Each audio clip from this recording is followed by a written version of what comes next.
প্রিয় শিক্ষার্থীরা, সাহিত্য অঙ্গনে তোমাদের স্বাগতম। আজকের আলোচ্য বিষয় শ্রীকৃষ্ণ কীর্তন কাব্য। এর আগে চর্যাপদের উপর ভিডিও দিয়েছি। আজকের আলোচ্য বিষয় হচ্ছে শ্রীকৃষ্ণ কীর্তন কাব্য। আমি একটি গল্পের আকারে বলবো, আমি পয়েন্ট করে পড়াচ্ছি না। গল্পের আকারে বললে যে কোনো জিনিস মনে থাকে। গল্প বললে গল্প শুনতে সবাই ভালোবাসে। আমি চাইছি তোমরা গল্পের আকারে শুনে নাও।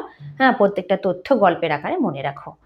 চর্যাপদ পড়াতে গিয়ে বলেছিলাম যে চর্যাপদ হচ্ছে বাংলা সাহিত্যের প্রাচীন যুগের প্রথম এবং একমাত্র নিদর্শন। ঠিক তেমনি শ্রীকৃষ্ণ কীর্তন কাব্য হচ্ছে মধ্যযুগের প্রথম নিদর্শন, একমাত্র নয়, প্রথম নিদর্শন। এবং বলা যেতে পারে রাধাকৃষ্ণ বিষয়ক প্রথম কাব্য হচ্ছে বাংলা ভাষায় লেখা রাধাকৃষ্ণ বিষয়ক প্রথম কাব্য হচ্ছে শ্রীকৃষ্ণ কীর্তন কাব্য। রাধাকৃষ্ণকে নিয়ে রচিত হয়েছে এর আগে জয়দেবের গীত গোবিন্দম বা আরও অন্যান্য শ্লোকে বিভিন্ন ছোট ছোট পদে, কিন্তু বাংলা ভাষায় লেখা প্রথম রাধাকৃষ্ণ বিষয়ক কাব্য হচ্ছে শ্রীকৃষ্ণ কীর্তন কাব্য। শ্রীকৃষ্ণ কীর্তন রচিত হয় পঞ্চদশ শতাব্দীর গোড়ার দিকে, আবিষ্কৃত হয় একদম আধুনিক যুগে 1909 খ্রিস্টাব্দে। বাংলা সাহিত্যের জহুরি বসন্ত রঞ্জন রায় বিদ্যুৎ বল্লভ, কি নাম বললাম বানানটা একটু খেয়াল করবে, বসন্ত রঞ্জন রায়, বসন্ত রঞ্জন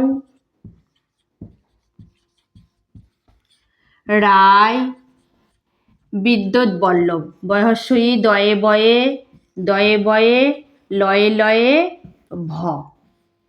বাংলা সাহিত্যের জহুরি ইনি আবিষ্কার করেন 1909 খ্রিস্টাব্দে বাঁকুড়া জেলার বিষ্ণুপুরের কাছাকাছি কাঁকিল্লা নামে একটা গ্রাম থেকে। সেই গ্রামের শ্রীনিবাস আচার্যের দহিত্র বংশধর দেবেন্দ্রনাথ মুখোপাধ্যায়ের গোয়াল ঘরের মাচা থেকে আবিষ্কার করেন এবং অনেক পরে 1916 খ্রিস্টাব্দে বঙ্গীয় সাহিত্য পরিষদ থেকে প্রকাশ করেন। তাহলে আবিষ্কার হচ্ছে 1909 আবিষ্কার করলেন শ্রীকৃষ্ণ কীর্তন কাব্য এবং 1916 প্রকাশ করেন। 1909 হচ্ছে আবিষ্কার এবং 1916 প্রকাশ,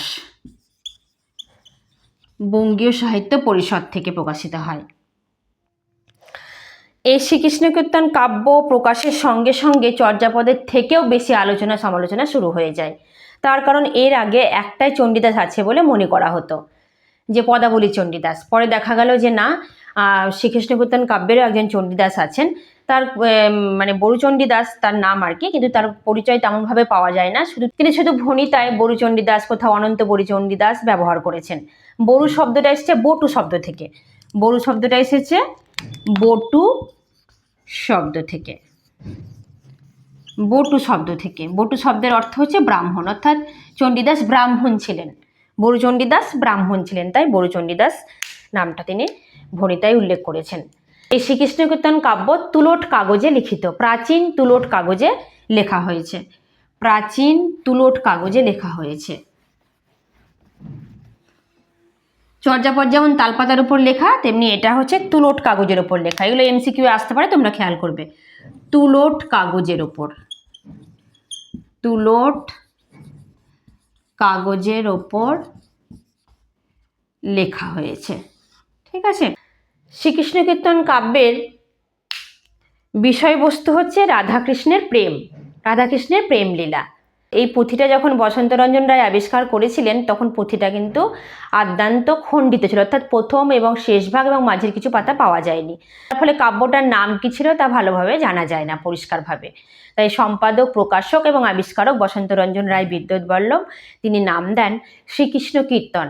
যদিও শ্রীকৃষ্ণ কীর্তন নামটা কাব্যের বিষয়ের সঙ্গে সামঞ্জস্যপূর্ণ হচ্ছে না, তবুও কিন্তু বাঙালির ঐতিহ্যকে স্মরণ করে তিনি এই নামকরণটা করেছিলেন। অনেকেই নামকরণ নিয়ে আপত্তি করেছেন, তবুও নামকরণটা এত বেশি প্রচারিত হয়ে গেছে যে এই নাম কিন্তু আর হটানো যাবে না।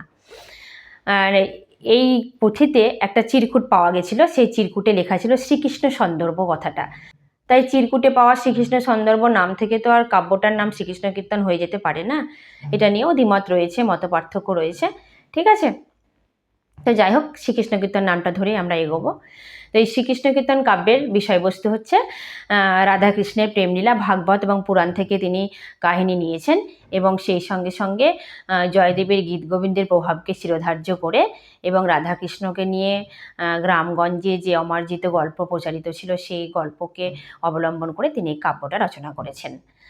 ভূভার হরণের জন্য গোলকের বিষ্ণু এবং লক্ষ্মী পৃথিবীতে অবতীর্ণ হচ্ছেন, জন্ম নিচ্ছেন কৃষ্ণ এবং রাধা চন্দ্রাবলী রূপে। রাধা জন্ম নেওয়ার পরে তার কিন্তু কিছু মনে থাকছে না, যে তার কৃষ্ণ তার স্বামী বিষ্ণু বা তিনি রাধা, এসব কিছু মনে থাকছে না। তার বিয়ে হচ্ছে বেশ বড় পরিবারে আয়নের সঙ্গে, আয়ান ঘোষের সঙ্গে। শ্রীকৃষ্ণ কীর্তনে আয়ন নামটি ব্যবহৃত হয়েছে। বড়াই হচ্ছে আর একটা পার্শ্ব চরিত্র, সে হচ্ছে রাধার মা পদুমার পিসি। সেই বড়াই বানানটা হবে এরকম, বড়াই, ব ডয়সিনরাকার অন্তস্তয় হর্ষই। পার্শ্ব চরিত্র হলেও এর ভূমিকা যথেষ্ট গুরুত্বপূর্ণ শ্রীকৃষ্ণ কীর্তন কাব্যে। তো এই বড়াইয়ের মুখে কৃষ্ণ রাধার রূপ সম্পর্কে, তার বৈশিষ্ট্য সম্পর্কে শুনে বুঝতে পারে যে এই রাধাই হচ্ছে তার লক্ষ্মী এবং বড়াইয়ের মাধ্যমে তার পূর্বরূপ স্মরণ করে দেওয়ার চেষ্টা করতে থাকে কৃষ্ণ। কিন্তু রাধা কিছুতেই কৃষ্ণকে পাত্তা দেয় না, কিছুতেই আমল দেয় না বা পাত্তা দেয় না। শেষে কৃষ্ণ সমর্থ হয়েছে, তার স্বরূপ সম্পর্কে রাধাও বুঝতে পেরেছে এবং কৃষ্ণ স্বরূপ সম্পর্কে রাধা বুঝতে পেরেছে এবং তাদের মিলন হয়েছে। তারপরে দেখা যাচ্ছে যে কৃষ্ণ মথুরায় চলে গেছে কংসকে বধ করার জন্য। তারপর রাধার বিলাপ শুরু হয়েছে। এবার বিলাপের মাঝখানের রাধা বিরহর কিছুটা অংশ, কয়েকটা পাতা পাওয়া যায়নি। যেহেতু বাংলা সাহিত্যের প্রাচীন রীতি অনুযায়ী বিরহ দিয়ে শেষ হয় না, তাই এই অংশটাকে বেশিরভাগ ক্ষেত্রে প্রক্ষিপ্ত মনে করা হয়। কিন্তু যেহেতু কাহিনীর সঙ্গে সামঞ্জস্যপূর্ণ অন্যান্য খণ্ডগুলোর সঙ্গে, তার জন্য এই অংশটাকে মূল অংশের সঙ্গে সংযুক্ত মনে করা হয়।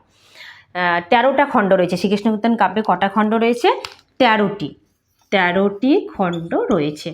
জন্ম, তাম্বুল, নৌকা, দান, ভার, ছত্র, বৃন্দাবন ইত্যাদি, কালিয়া দমন এবং শেষের অংশটার নাম হচ্ছে রাধা বিরহ। এই হচ্ছে শ্রীকৃষ্ণ কীর্তন কাব্যের বৈশিষ্ট্য। আদি মধ্যযুগের বাংলা ভাষার সাহিত্যিক নিদর্শন হচ্ছে শ্রীকৃষ্ণ কীর্তন কাব্য। আজকে এই পর্যন্তই, পরের ক্লাসে আবার দেখা হবে।